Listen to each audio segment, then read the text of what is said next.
Good Morning Business, le grand entretien.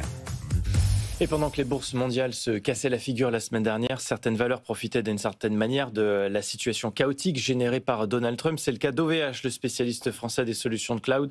Nous sommes ce matin avec son directeur général. Bonjour, Benjamin Revkolevski. Bonjour. Merci d'être sur notre plateau alors qu'à quelques jours des publications, bien sûr, vous n'avez pas à commenter vos résultats. Mais un mot tout de même sur le titre OVH qui s'est envolé la semaine dernière. Du jamais vu, je crois, 40% sur une semaine.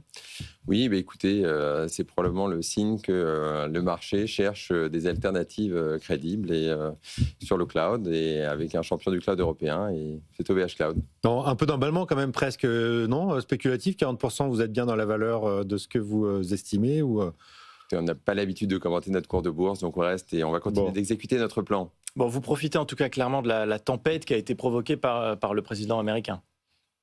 Écoutez, ce qui est sûr, c'est que le monde change. Tout le monde réalise que le monde change. Il y a une prise de conscience qu'il y a une dépendance sur le cloud, notamment aux solutions américaines.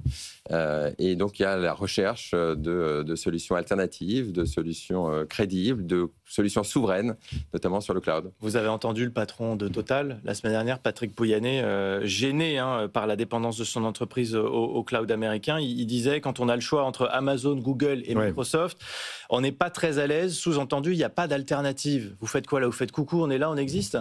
Et je lui ai dit, quand je l'ai croisé, je ne l'avais pas entendu dans son discours, mais j'étais au FIC le soir, et je lui ai dit en sortant, vous savez, il y a un acteur aujourd'hui qui est un champion du cloud européen, et c'est OVH Cloud. Parce que c'est important de savoir que OVH Cloud a beaucoup changé ces dernières années.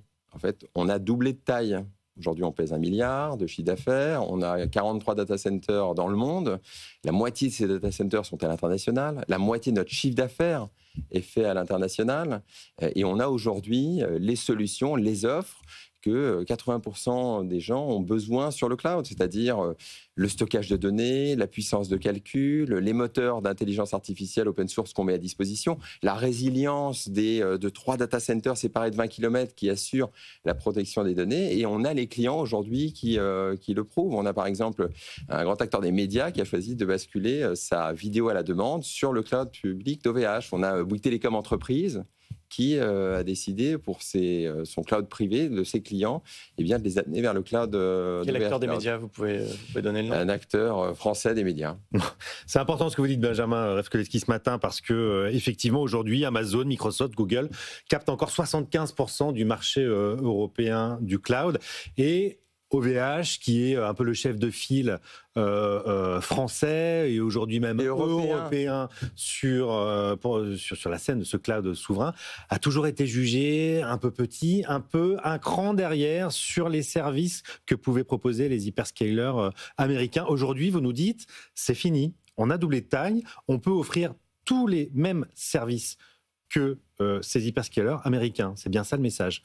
On a changé, le monde a changé et nous avons changé aussi. Je ne vais pas vous dire que nous avons tous les services, on va rester humble, ils ont démarré avant, donc on rattrape, mais on a développé avec ardeur. Et quand je le disais, ce que tout le monde utilise aujourd'hui dans le cloud et les infrastructures cloud, c'est de la puissance de calcul, c'est du stockage de données, c'est les moteurs d'intelligence artificielle, c'est ces offres hyper résilientes, c'est les couches de sécurité. Et tout ça, nous l'avons développé. Donc des gens qui regarderaient la photo et se dire « Ah, mais j'ai connu un OVH Cloud il y a 3 ans, il y a 5 ans ».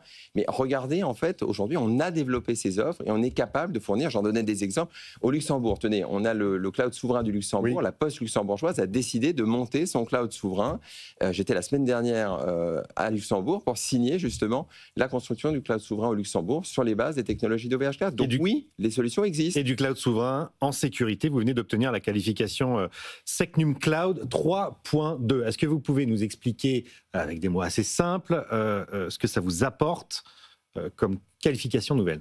Tout à fait. Là, on a mis la sécurité au centre de nos priorités. Et en France, vous avez l'ANSSI, l'agence cyber de l'État, qui délivre une qualification SecNum Cloud pour les plus hauts niveaux de sécurité. Donc chez OVH Cloud, on a des salles hyper sécurisées dans 3 zones géographiques en France. Et on a développé, donc il y a quelques années, nos premières offres de cloud privées, qualifiées Secnum Cloud, avec le plus haut niveau de sécurité. Il faut imaginer, c'est des salles biométriques avec accès biométrique, des ségrégations de données, donc chose très compliquée, c'est 360 points de critères et 2000 points de contrôle. Et à la fin, on vient effectivement la semaine dernière d'obtenir de l'ANSSI une nouvelle qualification Secnum Cloud pour ce qu'on appelle le Bare Metal Pod, c'est-à-dire le socle de notre cloud public. Donc c'est une étape majeure pour nous et c'est là-dessus notamment que nous allons construire ce que je disais, le cloud souverain au Luxembourg. Et on a des grands clients français aujourd'hui qui l'utilisent déjà. L'AIFE, l'agence financière de l'État, sur laquelle le portail de facturation des entreprises va être construit, va être aussi utilisé, ce Bare Metal Pod qualifié Secnum Cloud. Je reviens sur ce chiffre que donnait Raphaël Legendre, des plus de 70% de parts de marché aujourd'hui par les GAFA. En réalité, sur le cloud en Europe, c'est maintenant qu'il faut encourager, vous, OVH, les pouvoirs publics, et leur faire prendre conscience qu'il y a quelque chose, il y a un levier de pression face à ces acteurs. On voit qu'à Bruxelles, on hésite, parce que l'Europe est divisée, il y a 27 pays, l'Irlande est plutôt contre, Paris, Berlin sont plutôt favorables. Comment est-ce que vous aussi, vous faites du lobbying à votre niveau pour dire il y a peut-être un levier d'action à activer pour freiner un petit peu les GAFA et laisser plus de place à des acteurs comme vous? OVH, c'est quoi, 3% de part de marché aujourd'hui en Europe? C'est encore faible. C'est effectivement quelques pourcents de part de marché, mais ce qui compte aujourd'hui, c'est la dynamique qu'on a en fait. Quand je disais, on a doublé de taille, on a changé, on a les offres, et vous avez raison, c'est une question importante, et je pense que les acteurs publics et privés doivent s'en saisir. Moi, là, c'est un moment rêvé pour vous. La géopolitique est entrée dans les COMEX. C'est vrai. Et nos clients nous appellent beaucoup ces derniers mois, ces dernières semaines. Ce que j'appelle aujourd'hui, c'est à ce que la commande privée, la commande publique, effectivement, choisisse aujourd'hui. Elle suit aujourd'hui. Est-ce que la commande publique suit aujourd'hui? Elle peut faire beaucoup plus, faire beaucoup plus. Et ce qui est important, c'est de rappeler, c'est qu'il y a des alternatives. Aujourd'hui, il y a des champions européens. Je parle au nom, sur la partie cloud, mais il y a d'autres acteurs technologiques. Pourquoi on ne vous choisit pas? C'est trop cher, on a peur, stabilité. On nous choisit, je pense que... 3% en Europe. Écoutez, c'est aujourd'hui des choix individuels d'entreprise, en fait. Pour moi, ça part de la tête. Ce sont les dirigeants d'entreprise, les dirigeants d'administration qui doivent montrer l'exemple. Par exemple, l'IGN. Vous savez, les cartes que tout le monde a eu l'habitude d'utiliser. Géographique nationale en France, a choisi de basculer sa géoplateforme sur le cloud OVH. Et c'était effectivement aussi des discussions en interne pour convaincre, mais en fait, les solutions sont là. Et bien sûr, il y a des solutions américaines, mais en fait, il y a des alternatives crédibles européennes, et c'est le choix qu'a fait l'IGN de basculer sur OVH Cloud. Il y a des solutions offensives aussi contre les acteurs américains. Sophie Primas, dans la porte-parole du gouvernement, a déjà évoqué une forme de taxation des GAFA. Est-ce que ça serait utile pour vous? Est-ce que vous appelez à être beaucoup plus offensif face aux acteurs américains qui dominent le marché européen, à davantage de protectionnisme européen? Je ne vais pas faire de commentaires sur une décision, un discours politique. En revanche, ce qui est sûr, c'est qu'il y a cette prise de conscience sur la dépendance aux services et aux solutions américaines. Et aujourd'hui, on a une occasion d'avoir un peu ce réveil à différents niveaux. Avant, vous savez, sur le numérique, les gens considéraient qu'il y avait un risque, c'était la cyber. C'était de ne pas se faire voler les données. Et puis après, les gens ont pris conscience qu'il fallait faire attention aussi aux lois étrangères qui pourraient accéder, des agences qui pourraient accéder aux données. Puis maintenant, il y a un nouveau risque, c'est le shutdown. Les gens se disent, mais ces services numériques, c'est un peu comme de l'eau avec un robinet, et puis qu'est-ce qui se passe si on les coupe?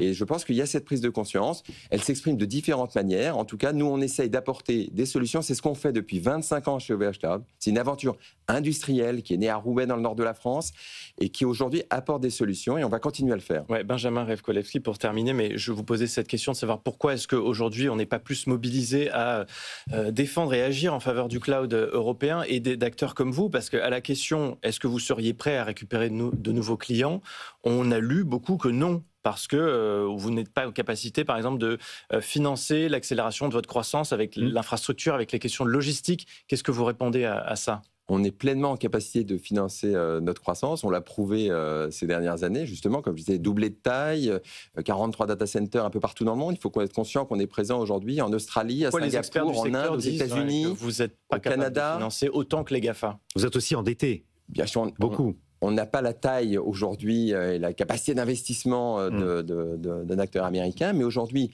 ce qui est important, c'est de rester dans son couloir de nage. On a aujourd'hui un plan à exécuter on croit dans les pays dans lesquels on est, on apporte les solutions et après on donne la liberté de choix aux clients. Et après, j'appelle à une prise de conscience des clients, publics et privés, de refaire le tour et de re-regarder quelles sont les solutions existantes parce que l'image qu'ils avaient, aujourd'hui, elle a changé. OVH Cloud a changé et il y a un champion européen du cloud. Il s'appelle OVH Cloud. Tout à plat, on refait des appels d'offres avec OVH. Merci beaucoup d'avoir été avec Merci nous à vous. et d'avoir répondu à nos questions ce matin. Benjamin Revkolevski, directeur général d'OVH Cloud.